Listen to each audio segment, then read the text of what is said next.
ETV के खास कार्यक्रम आमने सामने में आपका स्वागत है। लीक पर चलकर नेता बनना आसान है, लेकिन हम दिखाते हैं लीक से हटकर चलने वाले नेता।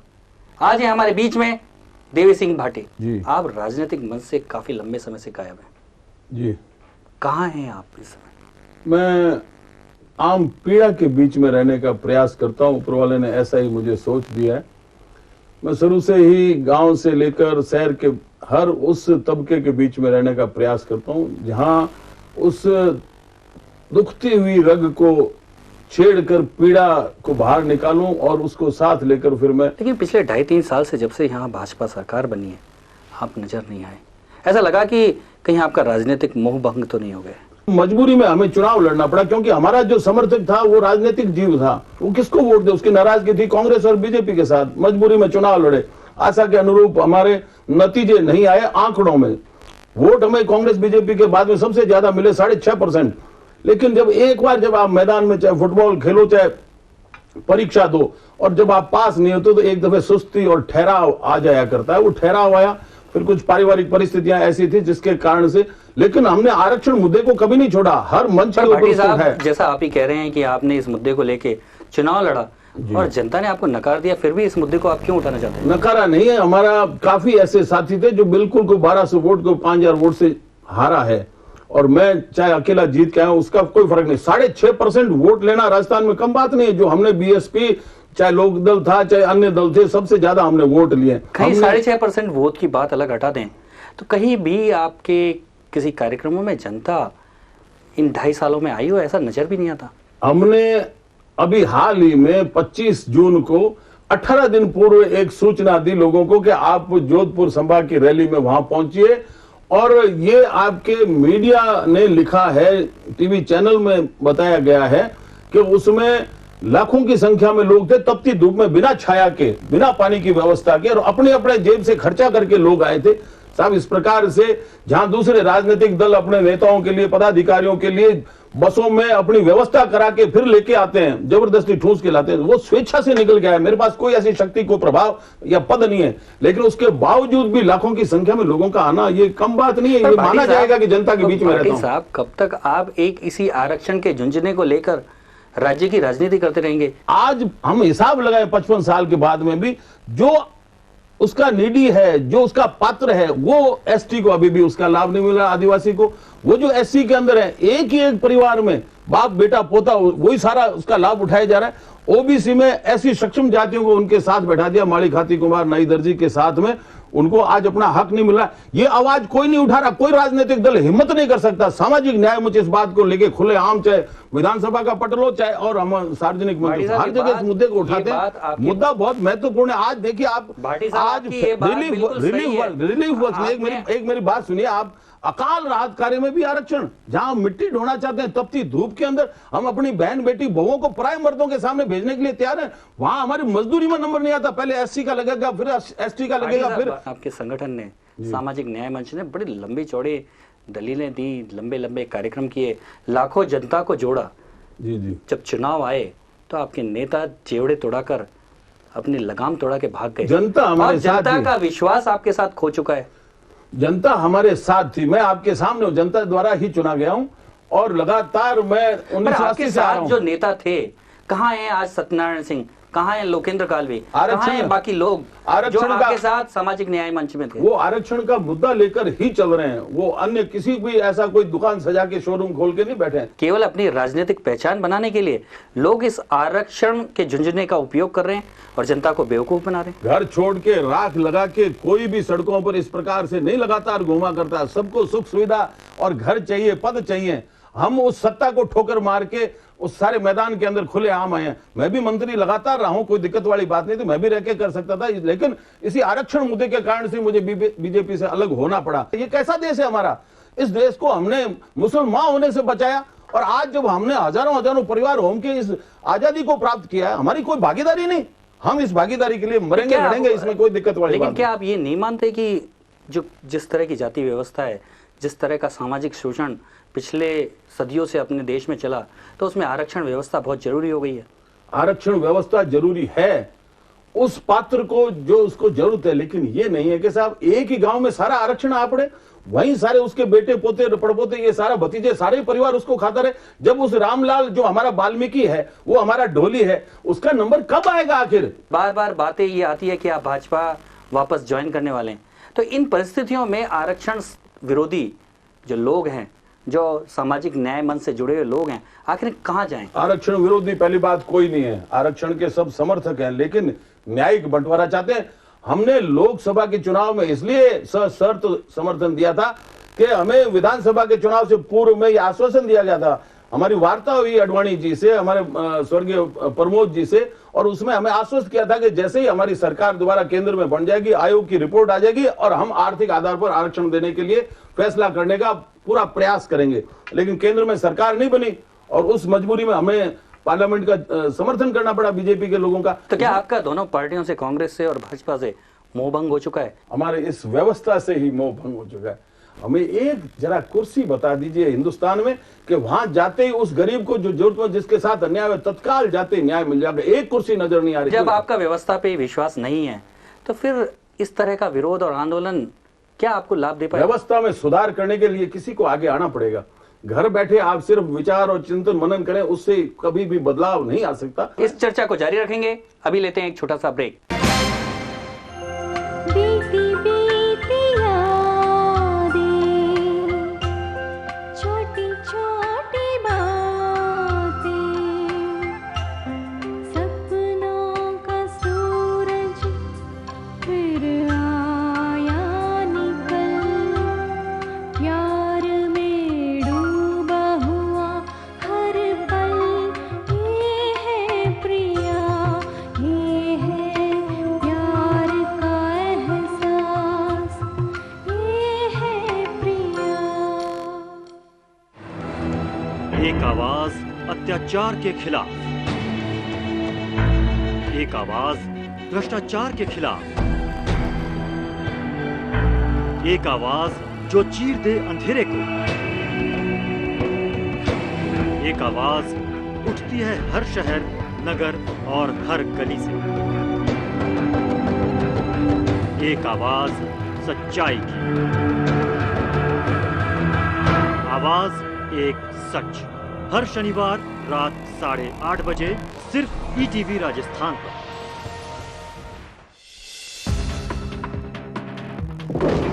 फिल्में और दुनिया फिल्मों की,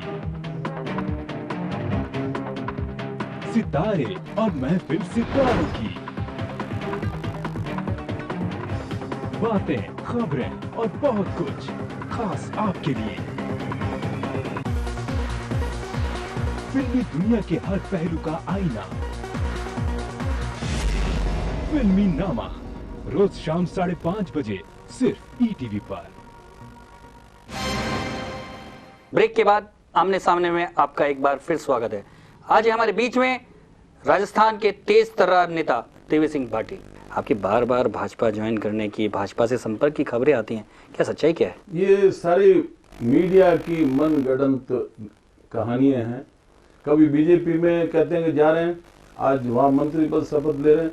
अभी जोधपुर सर्किट हाउस में पूर्व मुख्यमंत्री अशोक गहलोत आए हुए थे, वो बराबर रूम में ठहरे हुए थे, तो मेरा भी ये दायित्व होता कि भाई साथ रहे तो मुलाकात कर लें। मुलाकात की, उसका छाप दिया कि साहब ये तो कांग्रेस में जा रहे हैं। भाजपा के राष्ट्रीय अध्यक्ष राजनाथ सिंह जी से आपके काफी करीबी रिलेशन है। इसमें कोई ऐसी नई बात नहीं है कि आपके संबंध होने के कारण से आप रास्ता कोई अलग ले लेंगे या कहीं दबाव में आ जाएंगे, ऐसा कहीं होने वाला नहीं।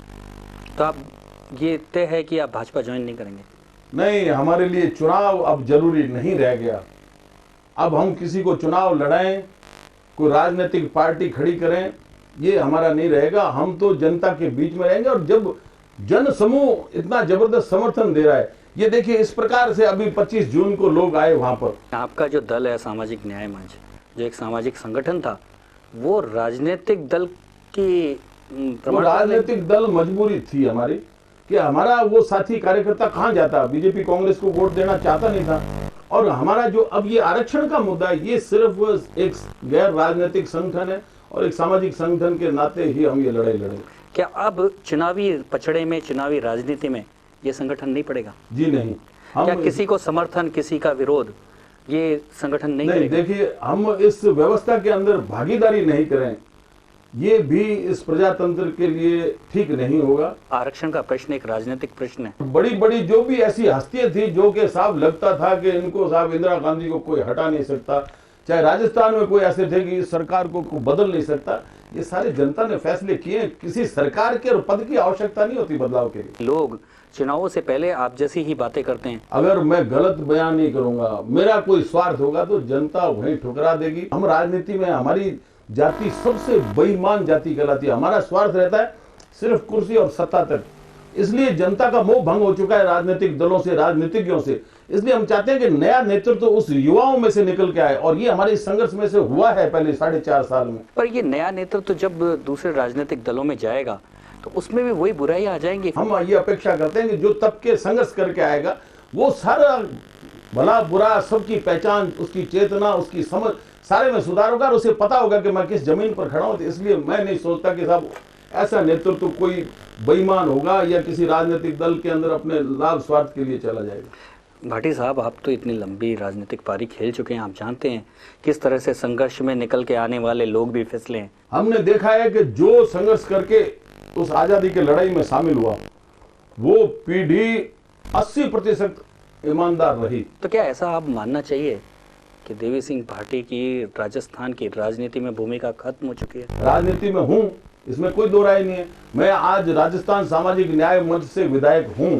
और उसमें मुझे रहना पड़ेगा, लेकिन सवाल ये नहीं कि साहब मैं घर पकड़ लूं। मैं राजनीति में अगर हूं तो मैं चुनाव नहीं लड़ूं, मैं इस चुनावी व्यवस्था के अंदर भागीदारी नहीं करूं, लेकिन इस व्यवस्था में सुधार हो, ये तो मेरा प्रयास रहेगा। यानी कि आप चुनाव नहीं लड़ेंगे आगे? जी, मैं कोई चुनाव नहीं आप लड़ूंगा।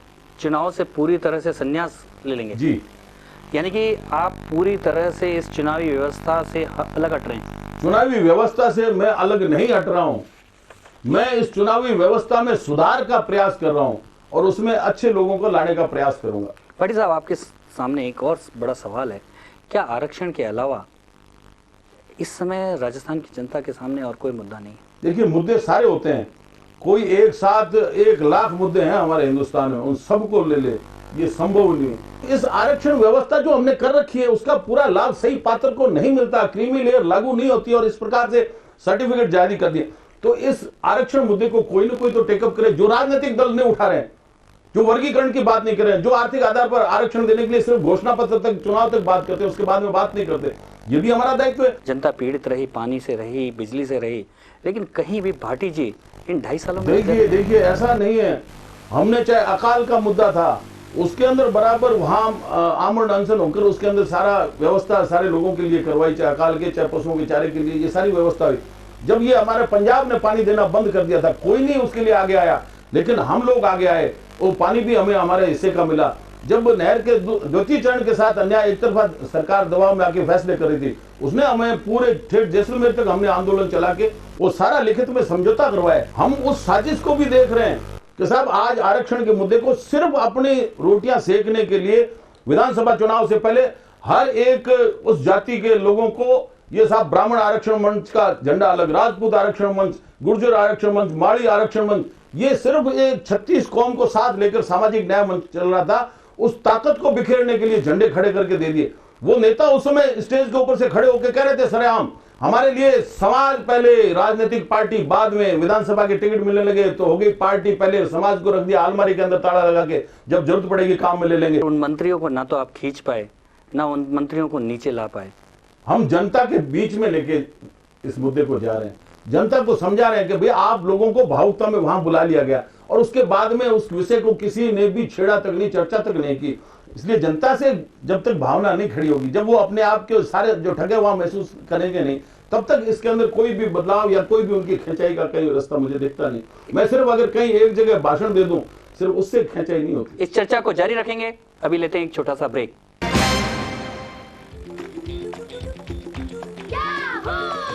चलो चले आओ खेले, चलो चले आओ खेले, मस्ती का सफर, स्वाद की लहर, घूमो घूमो और मांगो मोर, खाओ बजाओ खूब मचाओ शोर। स्वास्थ्य से जुड़ा हर पहलू, स्वास्थ्य से जुड़ी हर बात, सिर्फ बीमारी ही नहीं, उससे बचने के तरीके, आपके सवाल हमारे जवाब। स्वास्थ्य नहीं, संपूर्ण स्वास्थ्य के लिए देखिए हेल्थ प्लस, सिर्फ गीतिका के साथ। हेल्थ प्लस सोमवार से शनिवार दोपहर 2:30 बजे। चोरी, डकैती, हत्या जैसे संगीन अपराध, बलात्कार, फिरौती, अपहरण जैसे घिनौने कारनामे, समाज में रचती एक दूसरे के प्रति साजिश। हर जुर्म के पीछे है एक दास्तान। हम उस दास्तान को रखेंगे आपके सामने। दास्ताने जुर्म, सोमवार से शुक्रवार रात 9:30 बजे ईटीवी राजस्थान पर।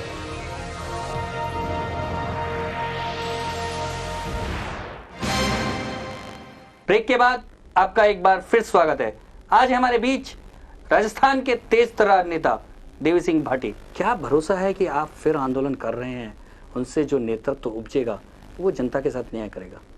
देखिए, समुद्र के अंदर कितना भी नारियल कचरा फेंक दो, वो समुद्र अपने आप धीरे धीरे उनको किनारे लगा देता है। कचरा आता जाता है, बगल में किनारा करता जाता है, लेकिन फिर नया कचरा आ जाता है। ये महाभारत से लेकर और अब तक का इतिहास रहा है। ये ऐसे तत्व हमेशा रहे हैं और आगे भी रहेंगे। फिर आपके इस न्याय आंदोलन की क्या उपयोगिता क्या है? समाज में हर तरह के तत्व जीव हुआ करते हैं, और अगर आम जनता में उसकी समझ आ जाए, वो माहौल मिल जाए एक ऐसा जिसमें निस्वार्थ भाव से जो लोग लगे हुए, वो फिर ऐसे कचरों को जगह नहीं देते, उनकी जगह कूड़ादान में ही होती है। जनता तो आप पर भी विश्वास नहीं करती, क्योंकि आप कभी वसुंधरा जी से गुफ्तगू करते हैं, कभी अशोक जी के साथ टी पार्टी करते हैं। मैं जनता के बीच में रहने वाला हूँ, हर एक से संबंध जो जरूरत है। अशोक गहलोत मुख्यमंत्री थे, मेरा दायित्व था, वो पद पर थे, मैं समस्याएं लेके जाता था। आज भी हमारी मुख्यमंत्री हैं वसुंधरा राजे, मुझे पूरा उस बात को सुनती हैं और जो वाजिब होता है वो करती भी हैं। ये उनका धर्म है और मेरा जाने का फर्ज है। तो ये संबंध तो रहेंगे, आपसे भी संबंध है और लोगों से भी, सब जीवों से रहता है। भाटी साहब, आपके ऊपर ये आरोप लगने लगे हैं कि आप वसुंधरा जी के इशारे पे वापस एक्टिव हुए हैं आरक्षण आंदोलन को। ये अब कहने को कोई कुछ भी कह सकता है कि कभी कांग्रेस से साहब उधर अशोक जी से लगाव है, कभी साहब वसुंधरा जी से, लेकिन लगाव सबसे है। लेकिन मैं दबाव में आने वाला जीव नहीं हूँ। जब से अर्जुन सिंह जी ने उच्च शिक्षा में आरक्षण की बात कही और जब से इस तरह के आंदोलन उपजने लगे और उसके बाद आप एक्टिव हुए राज्य सरकार के इशारे पे। अगर ऐसे प्रतिभाशाली छात्र हैं जो मेधावी हैं, उनको साहब अगर रोते फिरे सड़कों के ऊपर, उनके साथ कोई अगर एक तरफा वोट के खातिर ये भूखे भेड़िए कुछ ऐसे फैसले कर दें और इसलिए हम मूक दर्शक बने रखें, ऐसा नहीं, ऐसा हम कभी नहीं होगा। चाहे कुछ भी हो जाए, हम ऐसी प्रतिभा का है वो भी हम पैरवी करेंगे, और चाहे हमारे आरक्षित वर्ग है उनकी भी हम पैरवी करेंगे। तो क्या आपका सामाजिक न्याय मंच है वो इस तरह के आरक्षण का विरोध करेगा? हम आरक्षण का विरोध नहीं कर रहे हैं, हम ये कह रहे हैं जैसे क्रीमी लेयर लागू हो। लेकिन उच्च शिक्षा में जो आरक्षण अर्जुन सिंह जी ने लागू करवाया है, ये मूर्ख बना रहे हैं। देखिए, ये तो एक साथ दो नावों में सवारी करना चाहते हैं। आरक्षण होगा जनसंख्या के आधार पर, उसका जो प्रतिशत होगा उसके ऊपर आरक्षण होगा, और इसमें अगर हम कहीं 50% से अधिक भी जाते हैं तो इसमें संविधान में संशोधन किया जा सकता है। वो क्यों नहीं करते? भाटी साहब, देश भर में इतना बड़ा आंदोलन चला, विशेषकर मेडिकल स्टूडेंट्स ने चलाया, लेकिन सामाजिक न्याय मंच उनको न्याय दिलाने के लिए कहीं भी नजर नहीं आया। है ना, हम पैरवी कर रहे हैं, उनकी भी पैरवी कर रहे हैं, लेकिन कहीं मोर्चा नहीं लिया सामाजिक न्याय। मोर्चा किस प्रकार का लिया जाता है? हम सड़कों पर आ गए, इससे ज्यादा क्या बंदूक हाथ में लें? आप एक और 36 कौमों की बात कर रहे हैं, दूसरी ओर कहते हैं कि हम जातीय आधार पर आरक्षण के खिलाफ हैं। एक राजपूत जाति की बात करें कि साहब हम राजपूत के आरक्षण की बात करें, अरे राजपूत तो इतना कभी स्वार्थी नहीं रहा। ये राजपूत ही था जिसने भीमराव अंबेडकर को तरासा, महात्मा गांधी को तरासा, उनको विदेश शिक्षा के लिए भेजा गया।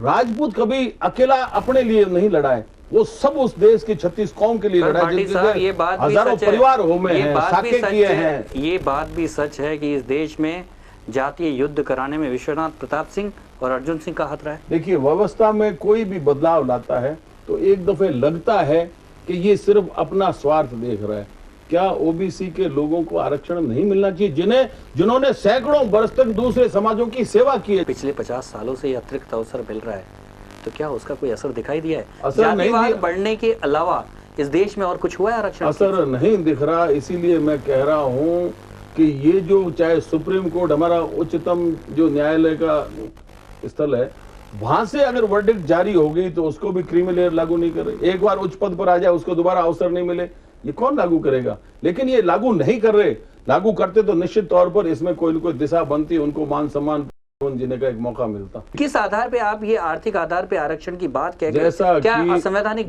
मांग नहीं कर रहे? जैसा कि हमारे जो बीपीएल परिवार चुनने का पूरे हिंदुस्तान के अंदर व्यवस्था की गई है, जो चयनित परिवार है, गरीबी की रेखा से नीचे जी रहे हैं, ये भी तो उसी में से निकला है। भाटी साहब, कि ये आर्थिक आधार पर हुआ कि जो गरीबी की रेखा से नीचे जी रहा है। आप तो सरकार में रहे हैं, आप जानते हैं बीपीएल का कैसे चयन होता है, किस तरह से घूस लेके बीपीएल बन जाता है। वो व्यवस्था में कमी है, उसमें सुधार की बहुत भारी गुंजाइश है, लेकिन आप कहीं न कहीं तो कोई रास्ता निकालोगे और समय समय पर सुधार तो हमेशा होते रहे। व्यवस्था में अगर सुधार नहीं हो और आर्थिक आधार पर आरक्षण लागू हो जाता है तो क्या इसका नुकसान उन जातियों को नहीं होगा जो अभी आरक्षित हैं? देखिए, आर्थिक आधार पर आरक्षण होना अलग बात है, उसे लागू होने में व्यवस्था में कहीं ढिलाई है, लापरवाही है, बेईमानी है, तो उसमें तो सुधार की गुंजाइश तो हमेशा रही है और आगे भी रहेगी।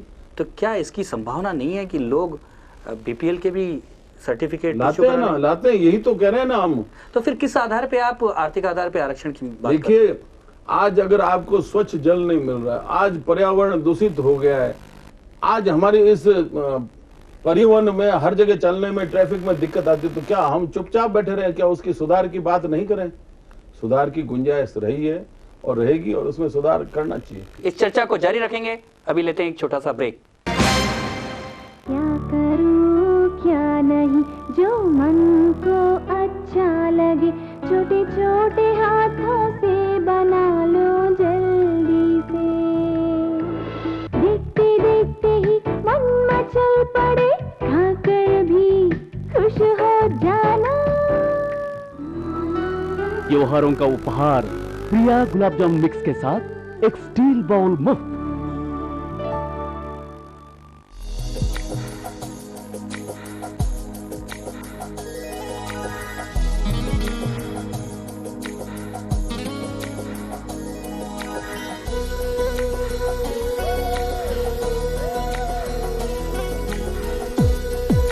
चटपटे और लज्जतदार पकवान बनाने और सजाने के तरीके हम आपके लिए लेकर आए हैं सीधे रसोई से, सोमवार से शनिवार दोपहर 1:30 बजे। अंतर्राष्ट्रीय राजनीति की चाल, 7 समंदर पार का हाल, खेल की हलचल, विज्ञान का कमाल, फैशन की रंगीनियां, फिल्मों का बाजार, खबरों की दुनिया में दुनिया की खबर। देखिए ETV वर्ल्ड हर रोज सुबह 9 बजे और रात 11:30 बजे, सिर्फ ETV। ब्रेक के बाद आमने सामने में आपका एक बार फिर स्वागत है। आज हमारे बीच है तेज तर्रार नेता देवी सिंह भाटी। आप बार बार कह रहे हैं कि आप राजनीति से स्वयं संन्यास ले चुके हैं, लेकिन राजनीति नहीं छोड़ेंगे, तो क्या अगले विधानसभा चुनाव में संन्यास नहीं लिया है? ये आप शब्दों को गलत प्रयोग मत कीजिए।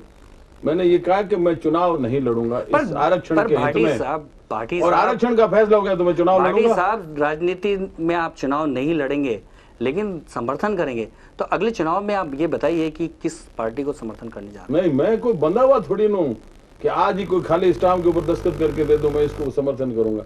हमने कहा कि पूर्व में भी हमने, चाहे हमारा सामाजिक न्याय मंच था, अगर कहीं समर्थन करना पड़ा तो व्यक्ति को देखा है। लेकिन अभी आपने 2.5 साल का वसुंधरा का शासन देख लिया, तो क्या इस 2.5 सालों में भी आप जज नहीं कर पाए कि आगे आने वाले समय में किसको समर्थन देना? चुनाव की रणनीति और उस समय जो सारे निर्णय हुआ करते हैं वो तत्काल ही परिस्थितियां बनती है, कौन उम्मीदवार होता है, किस राजनीतिक दल का क्या रूप स्वरूप रहा है, क्या वो चाहता है, क्या उसने किया है, तो ये सारे देख के उसी समय। पर भाटी साहब, ये बात आती है कि आप 2.5 साल तक या चुनाव आने तक ये देखते रहेंगे। और मैं पहले भी बैठा था ना, काहे के लिए जरूरत थी कि मैं पद ये पार्टी छोड़ के जाऊं? क्यों नहीं मंत्री मैं बन सकता था? लेकिन सवाल ये नहीं है कि साहब आज किसी एक कुर्सी से चिपकने के लिए मैं कोई फैसले कर लूं और उनके पीछे लगू हो जाऊं। मैं पीछे लगू ना किसी का रहा और ना रहूंगा। लेकिन भाटी साहब, ये बात सब लोग जानते हैं क्योंकि आपकी पार्टी में, भाजपा में आपकी बात नहीं मानी गई, इसलिए आप चले गए। देखिए, इसको आप कुछ भी कह सकते हैं कि भाई पार्टी में नहीं लिया, कांग्रेस ने नहीं लिया, साहब बसपा कम्युनिस्ट ने बात नहीं की, ये कहने को कुछ भी कहो, मुझे उस बातों का जवाब नहीं देना है। जो मैं हूँ मेरी खुली किताब है। क्या ये बात सत्य नहीं है कि चुनावों से पहले भी आपने काफ़ी कोशिशें की कि आपको कहीं ना कहीं सही जगह मिल जाए? मैं चुनाव लड़ा हूँ अपनी हिम्मत से, लोगों के समर्थन के कारण से, जन भावना को साथ लेकर। और चुनाव लड़ना कोई हंसी खेल नहीं होता है, पर लोगों का विश्वास था इसलिए हम चुनाव लड़े, बिना साधन, बिना पैसे के और बिना कोई संगठन बनाए। ये कम बात नहीं होती है, तत्काल चुनाव लड़ना और उसमें परिणाम भी भाटी साहब, मिलना। सारी बात ये आती है कि आप 5 साल तक बिल्कुल जनता के विषयों को लेके आप चुप बैठे रहे और अचानक एक दिन आके किसी मैं चुप रहता तो एक टर्म में विधायक बनता। पर पिछले मेरा सुपुत्र है, वो पार्लियामेंट का मेंबर, लोकसभा का बीकानेर से नहीं बनता। तो आपका पिछला 2.5 साल तो आपका केवल एक दर्शक की तरह गुजर गया। संघर्ष हमने हमेशा किया जो किसी ने नहीं किया। हमने आह्वान किया था कि हम पंजाब के अंदर हम बीबीएमबी पर जाकर कंट्रोल करेंगे, वो हमारे हिस्से का राजस्थान को पानी नहीं दे रहे हैं नहरों का। ये किसने आगे आके कहा? और हमने चाहे नहरों में पानी नहीं मिला, चाहे और कहीं पानी, अकाल का संकट हुआ है, कौन उठा के लाया? ये सब दिखावा करते हैं, हम फील्ड में काम करते हैं। विधानसभा के सदस्य हैं, विधानसभा में नजर नहीं आते आप? मैं विधानसभा में आज के दिन, उस समय मैंने आपको बताया मेरे परिवार में घटना होगी, मुझे कोई रुचि नहीं, लेकिन लास्ट के सेशन तक भी आप नजर नहीं आए। हाँ, नहीं आया, क्योंकि विधानसभा में मैं विधानसभा में आया हूँ, लेकिन कोई विषय विशेष पर ज्यादा नहीं बोला। पर जनता के मुद्दे उठाने के लिए आपको भेजा, इस आशा के साथ भेजा। वो फैसला आपसे नहीं करवाऊंगा, वो जनता से फैसला कराऊंगा। पर ये लगता नहीं है कि आपने विधानसभा में जो मुद्दे नहीं उठाकर जनता के साथ एक प्रकार से न्याय नहीं किया? मुझे इस व्यवस्था से इतनी ज्यादा एक अविश्वास की भावना दिमाग में काम करी कि वहां उस फ्लोर के ऊपर कुछ भी बोल दो, पार्लियामेंट में बोल दो, विधानसभा में बोल दो, उस बात को कोई पेन लेकर कोई सही मुद्दा भी उठाता है तो कोई सुनकर उसको लागू करने के लिए कतई प्रयास नहीं करता, उसको रोकने का प्रयास करता है। उसके लिए फिर आजकल ये होने लग गया कि साहब वहां पर मसल पावर यूज होती है, और हम सारे ये सीन देखते हैं लोकसभा और विधानसभा के। यानी कि आपका लोकतांत्रिक व्यवस्था पर विश्वास ही नहीं रहा है? विश्वास के अंदर सुधार की जरूरत है, और सुधार हम जनता से लाना चाहते हैं। वहां अगर कुछ करना चाहें, मुझे नहीं लगता कि पार्लियामेंट में किसी ने करवा लिया और कोई विधानसभा में करवा लेगा। पर भाटी साहब, ये तो सत्य है कि आपकी पार्टी, आप जिसका समर्थन करने वाले हैं, वो तो सत्ता में आना नहीं है, आना तो भाजपा कांग्रेस पार्टी की तरफ नहीं जाने वाला। फिर आप कैसे व्यवस्था में परिवर्तन करवा पाएंगे जब आप जनता के द्वारा? आप खुद मुख्यमंत्री बनना नहीं चाहते? जयप्रकाश नारायण जी ने आह्वान किया था, जनता उलट पड़ी, हमारा नवयुग निकल पड़ा और बदलाव उसने ला दिया। आपकी जनता पार्टी की सरकार हो या जनता दल का खिचड़ी दल हो, आपकी व्यवस्था को परिवर्तित नहीं कर सका। फिर भी तो ऐसा किसके पास जादू टोना है? ये व्यवस्था परिवर्तन भगवान राम और कृष्ण के समय भी राम में संसार नहीं हुआ, उस समय भी रावण था, उस समय भी फिर आप कैसे कहते हैं कि हम व्यवस्था परिवर्तन करा देंगे? प्रयास जारी रहना चाहिए। देखिए, हम पशु जीवन हमने नहीं लिया है, हमें मानव जीवन दिया है, इसमें सोचने की, समझने की, तीनों लोग के बारे में जानने की हमारे को क्षमता दी है। ये थे राजस्थान के तेज तर्रार नेता देवी सिंह भाटी। अगले हफ्ते फिर मिलेंगे एक और हस्ती के साथ।